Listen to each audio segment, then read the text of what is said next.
Саламатсыздар ма, құрметті достар. Бүгінгі өтетін сабағымыз 4-ші сынып математикасының 101-ші сабағы комбинаторлық есептер. Бірінші тапсырма. Тапсырманы орында. Жас суретшіге бояудың 4 түсі бар. Табиғат көрінісін бөлу үшін 2 түс таңдап алу қажет. Оны қанша тәсілмен таңдауға болады? Түстерді әріптермен белгілеп, нұсқаларды жаз дейді.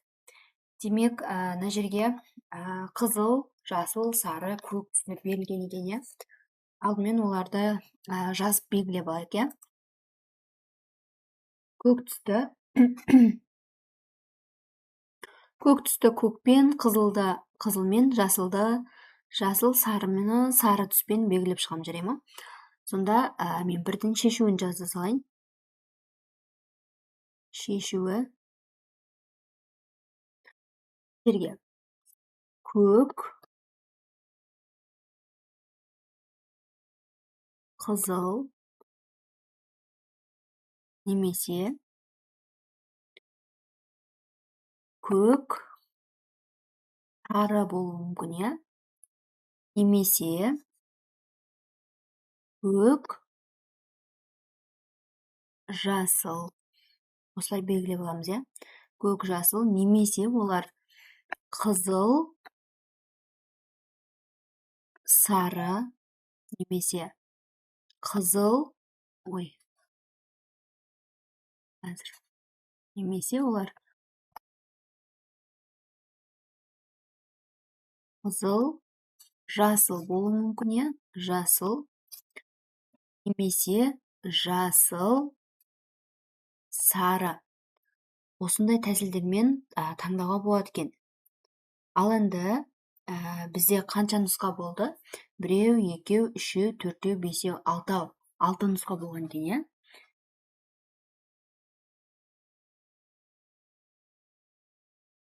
Демек, бізде жауабы 6 нұсқа екен, иә? Жауабы 6 нұсқа. Осындай түрлі тәсілдермен орындауға болады екен. Ал енді екінші тапсырмаға өтейік. Екінші тапсырмада маны орында дейді. Егер сандарды қалай деген? Егер сандарды қазір жақтан кітаптан көрейін. Егер сандарды жазуда цифрлар қайталанбайтын болса, онда 6, 7, 8, 9 цифрларынан неше 2 таңбалы сан құрастыруға болады дейді. Бізден екінші тапсырмада 2 есеп берілген екен, иә? Алдымен А есебін есептеп алайық. Яғни 6, 7, 8 және 9 сандарынан 2 таңбалы сан құрастыруымыз керек екен. Демек, біріншісі 6-дан бастайық, иә? 67, 68, 69, иә? Енді 7-ден бастайық. 76, 78, 79. Бізге сандар қайталанбау керек. Одан кейін үшінші сан 8 тұр, иә? Демек, бұлай басынан есептейміз. 86, 87, 89. Төртінші сан бізде 9, иә? Сонда 96, 97, немесе 98. Сонда бізде жалпы қанша болды? 1, 2, 3, 4, 5, 6, 7, 8, 9, 10, 11, 12. Сонда жауабы жалпы 12 сан, 12 2 таңбалы сандар құрастыруға болады екен, иә? 2 таңбалы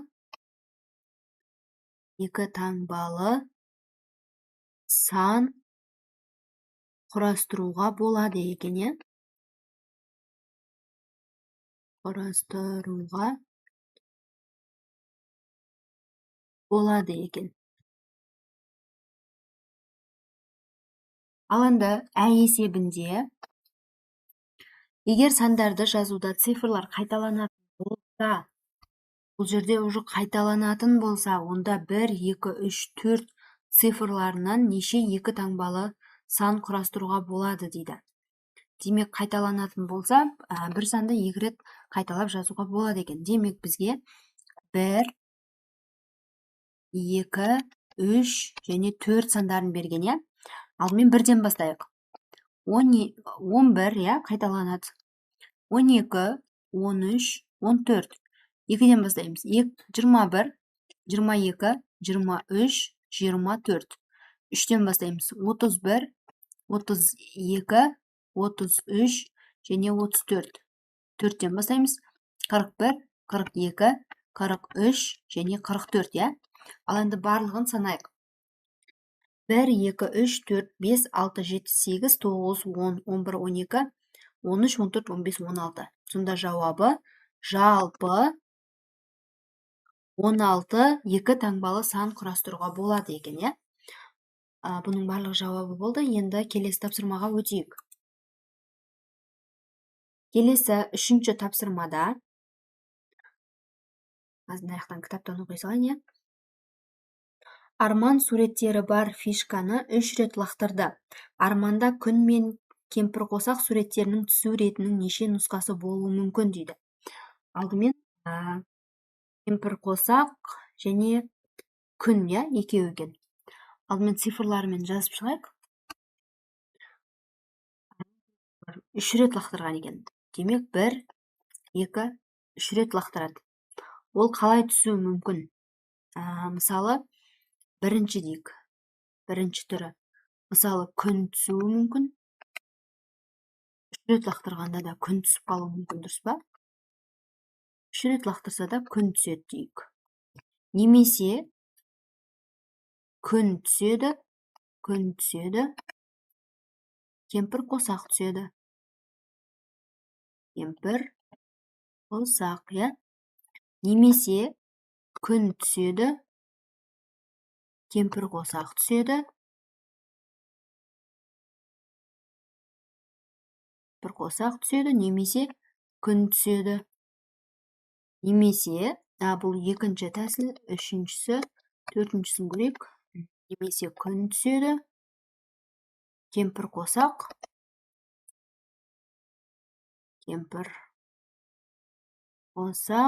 және кемпір қосақ түсуі мүмкін, я? 3 рет лақтырғанда. Немесе кемпір қосақ,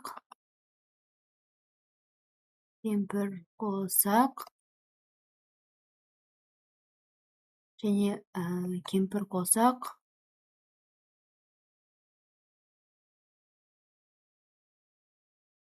кемпір қосақтың өзі түсуі мүмкін, я, тағы да. Негізі бұны бұлай есептей салуға болады, оңай жолы. Мына жерде 1, 2, 3 рет лақтырады ғой. Бізде әр қайсысы алды немесе арты түсуі мүмкін, я? Үсті не асты деп айтуға болады. Үсті немесе асты. Сонда жалпы бізде 3 тәсіл болғандықтан, асты мен үсті болғандықтан, ол 3 тәсіл болғандықтан, осылай 2-ні бұлай есептей салуға болады екен. Оңай жолын көрсетейін. 2-ні көбейтеміз 2-ге. Сонда 8 тәсіл болады екен, я? Сонда жауабы жалпы 8 нұсқа екен. Осылай есептей салуға болады. Асты үсті болады, екеу, я? Ол 3 тәсіл болғандықтан 2-ні 3-ге көбейте саламыз, болды. Оңай жолымен көбейтуге болады. Ал енді келесі тапсырмаға өтейік. Келесі 4-ші тапсырмада саяхатшы 5 баланың әрқайсына табиғатты суретке түсіру үшін сыйға бір фотоаппараттан берді. Саяхатқа шығар алдында әр бала достарын бір реттен суретке түсірді. Оларда барлығы неше фотосурет болды дейді. Бұның әрқайсысы болатын болса, міне. Қазір. Міне 1, 2, 3, 4, я? Бұл дегеніміз жауабы. Жауабы дептім ғой. Шешуінде 4 қосу 4, қосу 4, қосу 4, қосу 4. Әр қайсысы болса, міне 1, 2, 3, 4, я? Сонда наумен қосқанда 5 екен. Сонда 4-ті 5 рет қосамыз. 20 болады екен. Жауабы, немесе 4-ті 5-ге көбейтеміз. 20 болады. Жауабы 20 болады екен, я? 5-ші тапсырмаға өтейік. Бесінші тапсырмада графикке қарап оның сипаттамасын құрастыр. Сұрақтарға жауап бер. Қозғалыс графигі бойынша тағы сұрақтар құрастыр. Графиктен жаяу жүретін туристің А пунктінен таңертең сағат 9-да 4 км/сағат жылдамдықпен жолға шыққанын анықтауға болады. 1 сағаттан соң 12 км/сағат жылдамдықпен оның соңынан велосипедші турист шықты. Велосипедші қай уақытта аялдады? Велосипедші қанша уақытта аялдады? Аялдағаннан кейін велосипедшінің жылдамдығы қалай өзгерді дейді, иә? Алдымен олардың нақты уақыттарын анықтап алайық, иә? Бірінші велосипедші, иә, бізде? Бірінші велосипедші. Бірінші велосипедші. Бізде велосипедші сағаты 11-ді көрсетіп тұр, иә, мына жерде 11. Демек, 11:00-ден 12:00 аялдаған екен. Аялдады деп жазамыз, иә. Ал енді бізде екінші қанша сағат аялдады? Екінші тағы бір еді, иә. Сағат 12:00-ден 1:00. Демек, 1 сағат аялдаған екен, иә. 1 сағат аялдаған уақыты. Ал енді біз табуымыз керек. 22-ден азайтамыз 12-ні, тең болады 10 километр, иә. Тең бізде 1 сағат уақыт бар екен, иә. 1 сағат. Сонда В жылдамдықты анықтау үшін 10-ды 1-ге бөлеміз. Тең болады 10 километр сағат болады екен, иә. Ал енді 12 километр сағаттан азайтамыз 10 километр сағатты. Тең 2 километр сағат болады екен, иә. Сонда 2 километр сағатқа жылжиды екен. Дұрыстап жазып қойайын. Километр сағат, иә. Жауабы 4-ден 11:00 және 12:00-де аялдаған уақыты. Басында да жаздық, иә.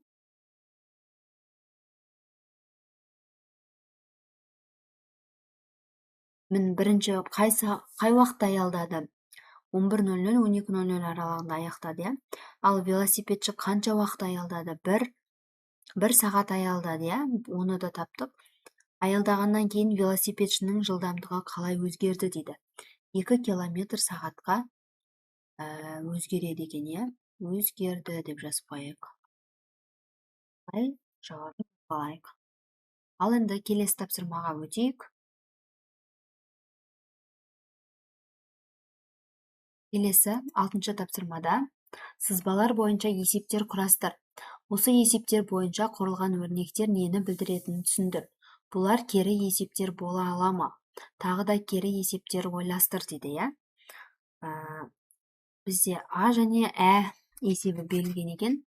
Бірінші А есебін шығарайық. Бізде В1 жылдамдығымыз мына жерде жазылып тұр, мына берілгендері. Осыны осылай көшіріп жазылайық, өзімізге ыңғайлы болу үшін. 15 километр сағат. Ал В2-міз бізде 10 километр сағат екен, иә. 10 километр сағат. Т бізде 2 сағат. Ал С 90 километр. С1-ді табуымыз керек екен, иә. С1-ді табуымыз үшін біз не істейміз? 10-ға 15-ті, яғни жылдамдықтарын қосып аламыз да 2-ге көбейтеміз. Сонда 50 шығады екен, иә. 50 бұл бізде ненің өлшем бірлігі? Километр. Жылдамдық, иә. 90-нан азайтамыз енді. Бізде С тұрған жерде С. 90-нан азайтамыз. 10 қосылған 15 көбейтілген 2 деп осылай өрнек құрады екен. Сонда 40 километр шығады жауап, иә. Сонда жауабы екі ауылдың арасы 40 километр екен. Толығымен жазып қояйық. Екі ауылдың арасы 40 километрге тең болады екен, иә? Ал енді ә есебін орындайық. Есебінде мына жерде берілген, иә, міне уақыттары тура жаңағыдай берілген жазба. Бізде тымыз 2 сағат, иә, берілген. Алдымен көшіріп жазайық. В2-міз 10 километр сағат екен. 10 километр сағат. С1 ауданымыз 40 километр, ал С ауданымыз 90 километр. Бізге табу керек В1 жылдамдығын табуымыз керек екен, иә? Ал енді шешімді орындайық. Шешімі 90, яғни жылдамдықтан азайтамыз. С жылдамдықтан S1 жылдамдықты азайтқанда 50 километр болады, иә? Ал өрнек құратын болсақ, 90-нан азайтамыз 40-ты, оны бөлеміз 2-ге тең 25 километр. Енді В1 жылдамдығын табуымыз керек. 90-нан азайтамыз 40-ты, оны бөлеміз 2-ге, азайтамыз 10-ды. 10 В2 жылдамдығын алып тастауымыз керек. Сонда 15 километр сағат шығады екен. Жауабы 15 километр сағат. Ал енді келесі 7-ші тапсырмаға өтейік. 7-ші тапсырмада есепте және тексер дейді. Қосу, азайту, көбейту, бөлу берілген екен, иә? Бірінші. 100 мыңнан азайтамыз 895-ті. Мына жерде 10-нан 5, мына жерде 10, 9, 9, 9, 9. Мынау бірден бір тапсырсаң 0 болып қалады. 10-нан 5 азайтамыз 5, 9-дан 9, 0, 9-дан 8 азайтсақ 1. Сонда мына жерде мына 100-дің өзі қалып кетеді екен, иә? Мына 1. Мына 100. Ой, 100 деппін ғой.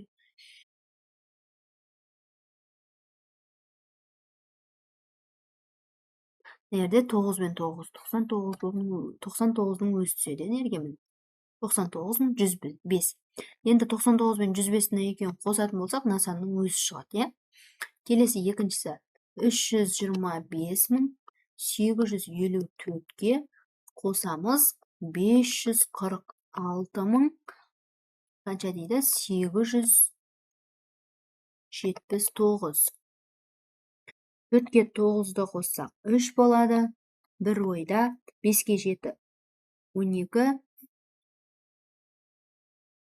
Жері 5 па 6 ма?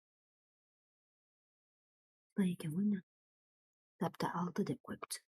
6-ға 7, 13, ойдағымен 14, 1 ойда 8-ге 8, 16, ойдағымен 17. 2 болады, 7, ойдағымен 8. Сонда 872.743. Ал 872.743-тен насанды азайтатын болсақ, насанның өзі шығады. Келесі 306.400-ді көбейтеміз 503-ге.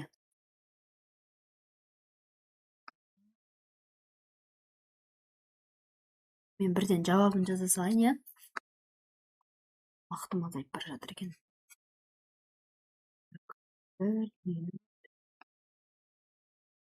Алдыма есептеп қойғам. Мына үшіншісі 968.000-ды көбейтеміз 547-ге. 529.496 шығады, иә?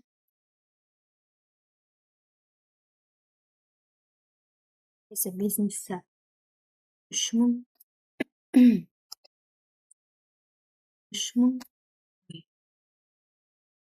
3.952-ні бөлеміз 52-ге. Тең болады. Жаза салайын, я. 76. Ал енді өзіміз тексеріп көрейік осы жерден. 76-ны 52-ге көбейткенде. 2-ні 6-ға көбейтсем 12, бір ойда, 2-ні 7-ге 14, ойдағымен 15 болады, я. Енді қосамыз, 5-ті 6-ға көбейтеміз 30, 3-і ойда, 5-ті 7-ге көбейтеміз 35, ойдағымен 38 болады екен. Ал енді барлығын қосайық. 2 түседі, 5-ге 0, 5 болады, 1-ге 8 қоссаң 9. Міне, бізде 3952 деген шықты, я. 33855-ті бөлеміз 111-ге, я. Енді бөліп көрсете салайын осы жерде. Так, 338 111-ге жақын сан 3-тен береміз. 333 болады, я. Одан азайтсақ 555. 555, но 5 болады. Сонда, 5 сразу түсті ғой бізде. 5 сразу түсетін болса, бір санды түсіргендіктен 0 жалғаймыз да 5 болады. Әйтпесе 35-ті 111-ге өткенде бұндай сан шығып қайтты. Азайтамыз 555.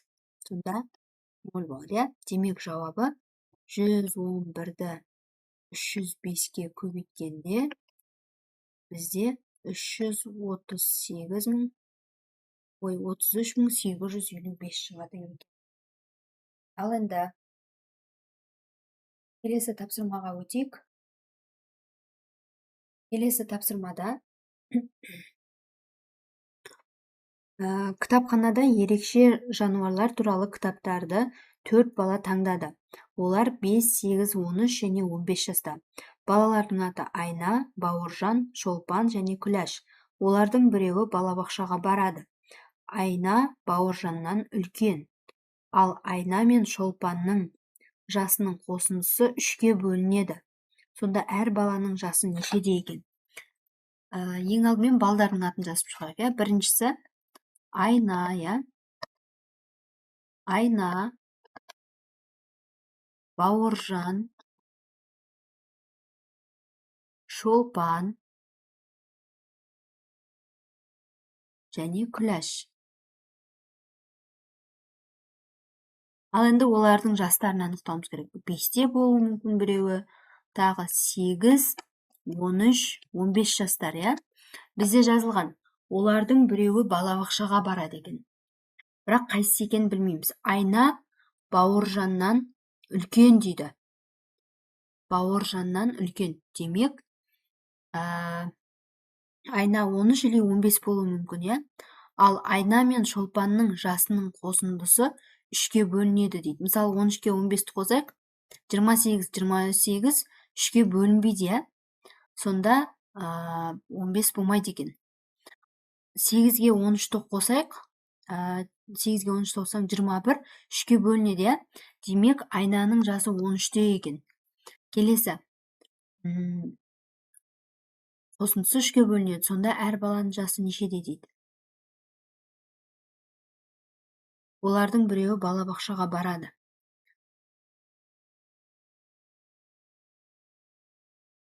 Айна мен Шолпанның жасының қосындысы 3-ке бөлінеді. Демек 8 бұл Айна. Айна 13 болды, 8 бізде Айна мен Шолпан деп тұр. Сонда Шолпанның жасы 5-ке. 3-ке бөлінеді ғой, 5-ке 13-ті қоссақ, 21. 5-ке 13-ті қоссаң 18. 21. Бауыржан, Айна Бауыржаннан үлкен екен. Демек, Бауыржан Айнаға қарағанда кіші болып тұр. Демек, Бауыржан жасы 8-де, ал Күләштің жасы соңғы қалып кеткен үшін 15-те болып қалады екен, я. Мына жерге жазып қойын. Айнаның жасы 13-те, Бауыржанның жасы 8-де, Шолпанның жасы 5-те екен, Күләштің жасы 15-те екен. Ал енді келесі тапсырмаға өтейік. Келесі соңғы 9-шы тапсырма. Ойлан және жауап бер. Әлия сөреге көк, сары, қызыл түсті 3 шарды қоюы қажет. Ол мұны неше тәсілмен орындай алады дейді. Демек, тәсіл болуы мүмкін. Түстерін белгілеп алайық, көк шар және сары шар және қызыл шар бар екен. Ал енді оларды ретімен орындайық. Бірінші көк шар болуы мүмкін. Көк шар, екі көк шар болады. Біреуінде сары болады, біреуінде қызыл болуы мүмкін, иә? Сары қызыл болуы мүмкін. Үш шар болатын болса, иә. Сары қызыл, немесе мына жерде сары, мен басынан жазайын. Арасын ашып жазайын, иә, түсінікті болу үшін. Ең алдымен бізде көк түстен біреу және екеу белгілеп алайық. Сары түстен біреу, екеу, біреу, екеу. Өйткені тілдер үшеу болғандықтан олар орындары ауысады ғой. Түрлі тәсіл болуы мүмкін, иә? Сонда көк болуы мүмкін. Сары немесе қызыл, үш түрлі, иә? Немесе көк, қызыл, сары болуы мүмкін, иә? Немесе сары, көк, мына жерде сары, көк, қызыл болуы мүмкін, иә? Немесе сары, қызыл, көк болуы мүмкін, иә? Мына жерде біз жаңа алдында да осындай есептер шығардық. Мына жерде қызыл, көк, сары болуы мүмкін, немесе қызыл, сары, мына жер көк болуы мүмкін, иә? Сонда бізде жалпы қанша тәсіл шықты? Біреу, екеу, үшеу, төртеу, бесеу, 6 тәсіл шықты, иә? Сонда жауабы бізде ол мұны неше тәсілмен орындалады екен? 6 тәсілмен орындауға болады екен. Жалпы 6 тәсіл екен, иә? Сонымен біздің есептеріміз аяқталды. Қош сау болыңыздар. Каналға тіркеліп, лайк басуды ұмытпайық, иә?